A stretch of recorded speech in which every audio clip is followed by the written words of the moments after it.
Assalamualaikum warahmatullahi wabarakatuh. Bismillahirrahmanirrahim. Alhamdulillahi rabbil alamin. Wabihi nasta'in. Wa ala umurid dunya waddin. Wassalatu wassalamu ala ashrafil anbiya wal mursalin Nabiyina Muhammadin wa ala alihi wa sahbihi ajma'in. Subhanaka la ilma lana illa ma 'allamtana innaka antal alimul hakim. Rabbish rahli sadri wa yassir li amri wahlul 'uqdatam min lisani yafqahu qawli. Amma ba'd. Bagaimana kabarnya anak-anak?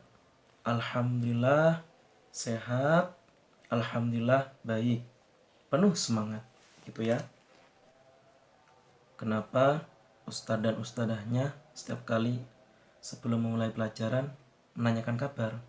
Karena untuk memastikan bahwa kalian benar-benar siap menerima pelajaran. Karena jika misalkan kalian sakit, mungkin sakit gigi atau keadaannya tidak baik, insya Allah itu akan berpengaruh pada kegiatan belajar kita. Sakit gigi suruh belajar ya agak sulit gitu ya, tidak akan fokus begitu. Juga begitu dengan keadaan, mungkin jika keadaan kita lagi sedih, lagi marah, misalkan habis tengkar sama adik, itu juga berpengaruh pada kegiatan belajar kita, akan menjadi kurang semangat karena kita lagi bersedih gitu. Jadi apa anak-anak, kalau badan kita sehat, kondisi kita baik, apalagi kita dimotivasi untuk terus semangat, insya Allah pelajaran yang akan kita pelajari mudah kita fahami gitu ya. Baik, halaqah kali ini kita akan membahas tentang adab-adab di kamar mandi. Jadi, apa itu adab di kamar mandi? Kenapa kita perlu melaksanakan adab-adab sebelum kita masuk kamar mandi? Ya, anak-anakku sekalian, Islam itu adalah agama yang sempurna. Islam itu adalah agama yang lengkap, yang mengatur semua aspek kehidupan kita.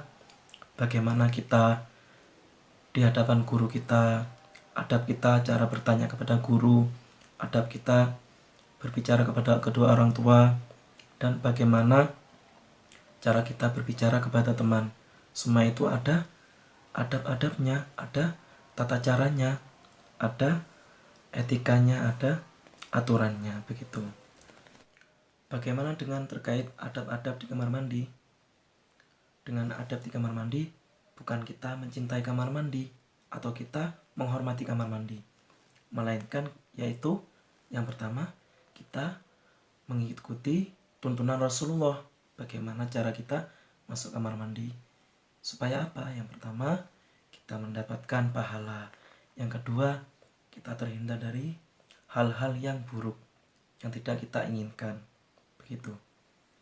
Berkaitan dengan adab di kamar mandi, apa saja adab-adab di kamar mandi? Yang pertama yaitu berdoa. Jadi sebelum kalian masuk kamar mandi, di depan pintu itu kita berdoa dulu. Bagaimana doanya? Allahumma inni a'udzubika minal khubusi wal khaba'is. Allahumma ya Allah, inni a'udzubika, sesungguhnya aku berlindung kepadamu, minal khubusi wal khaba'is, dari keburukan setan laki-laki dan perempuan. Jadi kita memohon kepada Allah. Walaupun kita masuk kamar mandi, kita tetap memohon gitu. Memohon supaya kita dihindarkan dari godaan setan yang ada di kamar mandi. Karena setan itu tempatnya di kamar mandi. Yang kedua, masuk diawali dengan kaki bagian kiri.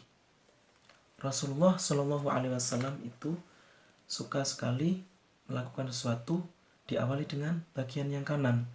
Entah itu makan dengan yang kanan, kemudian menyisir rambut dengan tangan kanan, memakai sandal dengan kaki kanan. Tapi lain halnya dengan masuk kamar mandi, yaitu harus dengan kaki kiri. Karena apa? Itu menandakan bahwa kamar mandi adalah tempat yang kotor, jadi masuknya pakai kaki kiri. Kemudian yang ketiga, tidak boleh membawa tulisan yang ada nama-namanya Allah. Misalkan kalung, zaman sekarang itu ada lafadz Allahnya. Kemudian membawa mushaf, itu apalagi tidak boleh ya di kamar mandi, karena kamar mandi tempat yang kotor. Kemudian kamar mandi adalah tempatnya setan gitu. Yang keempat, tidak berlama-lama di dalam kamar mandi atau bersegera. Jika sudah selesai hajatnya kita di kamar mandi, semuanya sudah selesai, kita sudah bersuci, baru kita keluar. Jangan sampai di dalam kamar mandi kita diperlama ya, sampai membawa komik segala, baca koran di kamar mandi. Itu tidak boleh ya, karena itu adalah tempat yang kotor begitu. Yang kelima, tidak beristinja atau bersuci dengan tangan kanan. Jadi harus memakai tangan kiri, karena tangan kanan itu adalah untuk kita makan. Jadi untuk istinja atau bersuci, cebok ya, itu pakai tangan kiri itu ya. Yang keenam, diam atau tidak berbicara di dalam kamar mandi. Karena biasanya kalau di kamar mandi itu suara menjadi merdu. Akhirnya ada yang seneng nyanyi di dalam kamar mandi ya, sampai nyanyi. Padahal sama setan digoda, ayo enak suaranya gitu, terus nyanyi gitu. Ya, tidak boleh ya, kecuali kita ngomong itu kalau memang itu darurat atau terpaksa. Misalkan kita di perjalanan, di pom bensin, kemudian kita buang hajat, kemudian karena lama ditunggu, sudah selesai, belum gitu aja ya. Jadi tidak perlu banyak berbicara di kamar mandi, seperlunya saja. Yang ketujuh yaitu keluar dengan kaki kanan, kebalikannya. Karena tadi masuknya pakai kaki kiri, maka kita keluarnya pakai yang kanan. Sesuatu yang jelek atau yang buruk itu, tempat kotor, kita diawali dengan menggunakan yang kiri. Sebaliknya ini kan keluar, kita menuju yang baik intinya, makanya kita menggunakan yang kanan. Kemudian jangan lupa yang ke-8 yaitu berdoa setelah keluar di kamar mandi. Bagaimana doanya? Gufronaka, aku memohon ampunanmu. Begitu. Bagian yang kedua, ya ini yang tidak kalah pentingnya, yaitu hal-hal yang perlu dipersiapkan sebelum kita masuk kamar mandi. Yang pertama, membawa perlengkapan mandi, misalkan handuk, sabun, sikat gigi, dan lain sebagainya yang dibutuhkan. Agar apa? Kita tidak balik-balik keluar masuk kamar mandi. Yang kedua, tidak melepas pakaian kecuali sudah berada di dalam kamar mandi. Takutnya nanti kita sudah besar, buka pakaian di luar kamar mandi kan, buka aurat ya. Kecuali waktu kita masih kecil dulu, pipis, langsung masuk kamar mandi, buka celana gitu ya. Ya, seperti itu. Kemudian yang ketiga, kita membersihkan semua anggota badan, yaitu menyuci rambut, menggosok gigi dengan baik, dan membasuh semua anggota badan kita supaya bersih. Begitu. Yang keempat, jangan lupa mengambil wudhu setelah kita di dalam kamar mandi. Setelah mandi kita berwudhu, kemudian berdoa seperti biasanya, asyhadu an la ilaha illallah wahdahu la syarikalah wa asyhadu anna muhammadan abduhu wa rasuluh. Allahumma ja'alni minat tawwabina wa ja'alni minal mutatahhirin. Gitu ya. Kemudian yang terakhir, kita mengenakan pakaian dan berdoa. Bagaimana doanya? Alhamdulillahilladzi kasani hada warazaqanihi min ghairi hauli minni wala quwwah. Segala puji bagi Allah yang telah memakaikanku pakaian ini tanpa daya dan kekuatanku. Begitu. Itu tadi tentang adab-adab di kamar mandi. Apa saja? Yang pertama, berdoa sebelum masuk kamar mandi. Yang kedua, diawali dengan masuknya dengan kaki kiri. Yang ketiga, tidak membawa tulisan yang ada nama Allahnya.